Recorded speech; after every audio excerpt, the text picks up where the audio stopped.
I'm glad that you noticed that as well, because that's one thing that really disturbed me about the debate last week. We've got Nabella Noor, for those that don't know what we're talking about. She asked a question from YouTube at the GOP debate asking how the next future president was going to address the culture of hatred. And this goes right in line, though, with President Obama's #1 priority, which I believe is Muslim sensitivity. And we saw it following the San Bernardino attack when he had the audacity to go on air and tell us that our first priority is to be tolerant. What role does he play in this mess?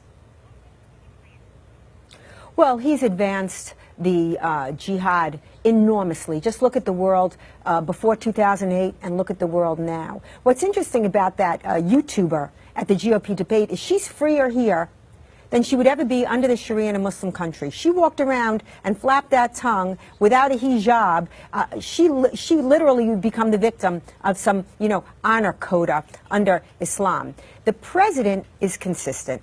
Every time there's a jihadi attack, Obama takes to the airways to stump for, to proselytize for Islam. He goes on to say the Islamic State has nothing to do with Islam.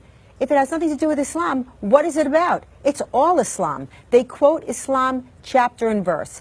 Just because they do doesn't mean all Muslims support jihad. Why do we have to talk about the Muslims that don't support jihad? There is a problem with the Muslims that do. And it's not just the Islamic State. It's Al-Qaeda. It's Al-Shabaab. It's MILF in the Philippines. It's Hezbollah. It's Hamas. It's thousands and thousands of jihadi groups across the world, all waging war in the cause of Allah. And you can deny reality, but you cannot avoid the consequences of denying the reality. And that's what the president has done. He has rewritten reality to the detriment and the danger of us all. And he calls it workplace violence. And people say President Obama is not responsible for terrorist attacks. Well, maybe not directly, but here's the thing. San Bernardino, the neighbors saw something. They saw some weird activity going on in that garage, but they didn't say something. Why didn't they say something, Pam?